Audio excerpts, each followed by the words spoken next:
Assalamualaikum warahmatullahi wabarakatuh. Perkenalkan, nama saya Fajriani dengan NIM 240405501021. Kelas 2A, Program Studi Pendidikan Khusus Universitas Negeri Makassar. Yang terhormat dosen pengampu mata kuliah anak berkesulitan belajar, Ibu Dr. Bastiana MSI dan Ibu Wulandani SPD MPD. Pada kesempatan video kali ini, saya akan menjelaskan materi terkait rangkuman anak berkesulitan belajar. Adapun materi pertama yaitu landasan pendidikan anak berkesulitan belajar dan sejarah peristilahan berkesulitan belajar. Landasan terbagi menjadi 5, yaitu landasan filosofis, landasan sosiologis, landasan empiris, landasan pedagogik, dan landasan hukum. Adapun sejarah berkesulitan belajar spesifik dibagi menjadi 4. Yang pertama, fase dasar dari tahun 1800-an sampai 1930 ditemukan oleh Paul Broca. Pada masa ini tentang penelitiannya tentang fungsi otak, mempelajari pasien dewasa yang mengalami stroke atau cedera otak lalu kehilangan kemampuan seperti berbicara atau membaca melalui otopsi. Mereka mencoba menghubungkan bagian otak yang rusak dengan fungsi yang hilang. Penelitian mereka menjadi dasar awal dalam memahami kesulitan belajar. Yang kedua, fase transisi dari tahun 1930 sampai 1960, di mana penelitian tentang otak mulai diterapkan pada studi klinis anak. Para psikolog dan pendidik seperti Vernal mengembangkan cara mengajar dan alat asesmen untuk anak dengan kesulitan belajar. Mereka juga mulai menganalisis tentang bentuk-bentuk kesulitan belajar secara lebih spesifik. Fase integrasi, fase ketiga dari tahun 1960 sampai 1980 disebut integrasi karena kesulitan belajar mulai diakui sebagai bidang ilmu di sekolah. Program khusus pelatihan guru dan layanan untuk anak-anak dengan kesulitan belajar berkembang pesat. Salah satu program pertama didirikan di Syracuse, New York, dan Lightning untuk siswa dengan cedera otak di sekolah negeri. Yang keempat, fase kontemporer. Fase keempat dari tahun 1980 sampai sekarang. Pada fase ini muncul banyak ide baru dan perubahan dalam penanganan kesulitan belajar. Faktor yang mempengaruhi termasuk inklusi, pendidikan khusus, gerakan inklusi, layanan bagi siswa dari berbagai latar budaya, kesulitan belajar nonverbal, reformasi pendidikan, dan penggunaan teknologi komputer.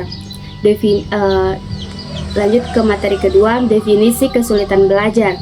Menurut The Unit Static of Education dari tahun 1977, kesulitan belajar khusus adalah gangguan dalam satu atau lebih proses psikologi dasar yang mempengaruhi kemampuan memahami dan menggunakan bahasa baik lisan maupun tulisan.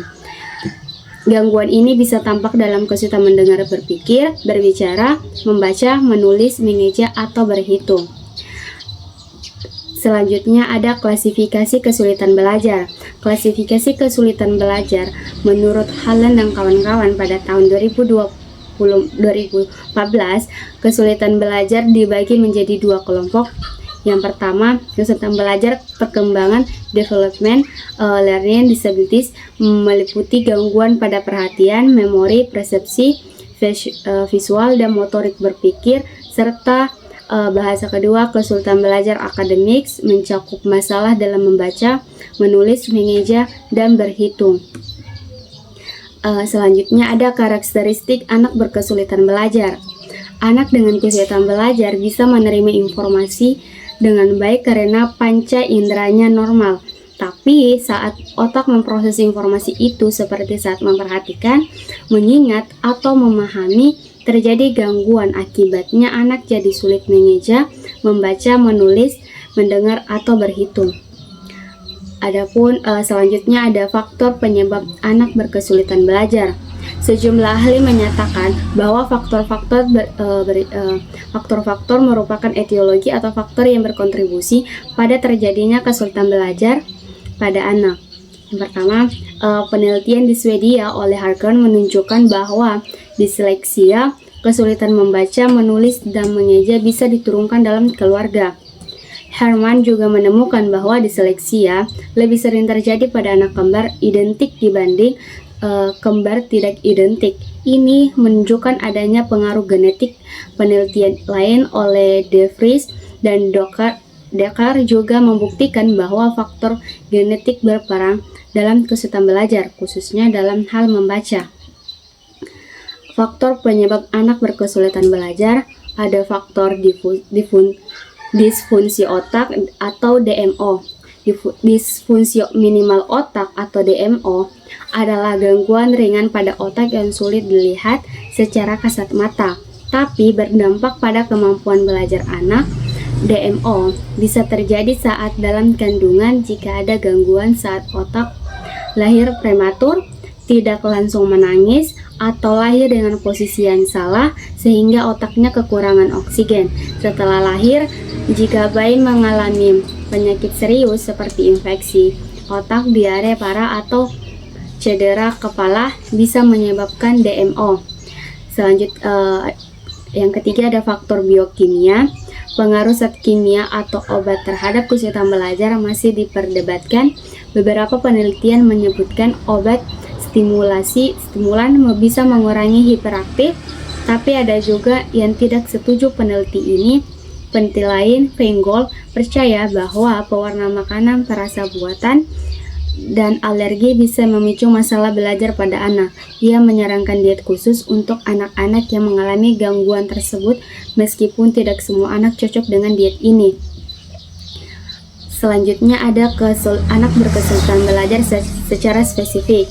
Ada 3, disleksia, di mana disleksia ini kesulitan membaca, disgrafia, di mana disgrafia ini kesulitan menulis, diskalkulia, di mana diskalkulia ini kesulitan dalam berhitung.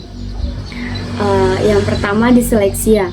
Disleksia merupakan kesulitan belajar yang berupa gangguan pada proses berbahasa yang terutama menghambat kemampuan membaca, tetapi juga mempengaruhi kemampuan menulis dan bahkan terkadang kemampuan bicara. Secara umum, anak yang mengalami kesulitan membaca menampilkan ciri perkembangan kemampuan membaca terlambat daripada anak seusianya. Kedua, kemampuan memahami bacaan rendah. Ketiga, kalau membaca sering banyak kesalahan. Yang kedua, ada disgrafia. Disgrafia merupakan kesulitan belajar yang berupa gangguan pada proses menulis dan dapat menyebabkan masalah dalam mengeja, bentuk tulisan tangan yang buruk, dan dalam menuangkan ide ke atas kertas sering terjadi kesalahan. Secara umum, anak yang mengalami kesulitan menulis menampilkan ciri sering terlambat selesai saat menulis tulisan, sering salah menulis huruf dengan P dengan Q, V dengan U, atau 6 dengan 9 sebagai pebalik, dan sebagainya. Ketiga, ada hasil tulisannya yang jelek dan tidak terbaca. Keempat, tulisannya banyak salah, terbalik, atau huruf yang hilang. Kelima, sulit menulis dengan lurus pada kertas tidak bergaris. Yang ketiga, ada diskalkulia. Diskalkulia adalah kesulitan belajar yang mempengaruhi kemampuan individu untuk memahami dan menggunakan konsep matematika dan logika matematika. Ini melibatkan kesulitan di dalam berbagai aspek matematika, mulai dari pemahaman dasar, bilangan, hingga perhitungan yang lebih kompleks. Ciri umumnya, pertama, sulit membedakan tanda-tanda, tanda plus, tanda kali, tanda kurang, dan tanda sama dengan. Kedua, sulit mengoperasikan hitungan atau bilangan, misal 1 tambah 2, 1 kali 2, sering salah membilang dengan urut. Keempat, sering salah membedakan angka 9 dengan 6, 17 dengan 71, 2 dengan 5, dan sebagainya. Kelima, sulit membedakan bangun-bangun geometri. Selanjutnya ada identifikasi dan asesmen. Pengertian identifikasi dan asesmen. Identifikasi adalah proses awal untuk mengenali atau mendeteksi adanya tanda-tanda anak mengalami kesulitan belajar. Tujuannya adalah untuk menemukan masalah sedini mungkin agar anak bisa segera mendapatkan bantuan yang tepat. Contoh, guru melihat ada siswa yang sulit membaca dibanding teman sebayanya, lalu mulai mencatat dan melaporkannya. Yang kedua, pengertian asesmen adalah proses sistematis dalam mengumpulkan, menganalisis, dan menafsirkan informasi tentang kemampuan, kebutuhan, serta potensi anak. Asesmen membantu menentukan layanan pendidikan yang sesuai bagi anak. Contoh, psikolog sekolah melakukan tes IQ dan observasi kelas untuk mengetahui mengapa anak tersebut lambat belajar. Selanjutnya kita ke yang terakhir, yaitu kesimpulan. Kesulitan belajar mulai dipelajari sejak abad ke-19 dengan fokus awal pada kerusakan otak pada orang dewasa. Pada tahun 1960-an, penelitian berkembang untuk mencakup anak-anak diakui di sekolah-sekolah. Kesulitan belajar dibagi menjadi dua kategori, yaitu perkembangan masalah, itu masalah perhatian dan memori, dan akademis, yaitu membaca, menulis, dan berhitung, menyebabkan meliputi faktor genetik, disfungsi otak, dan biokimia. Jenis-jenisnya termasuk disleksia, disgrafia, diskalkulia.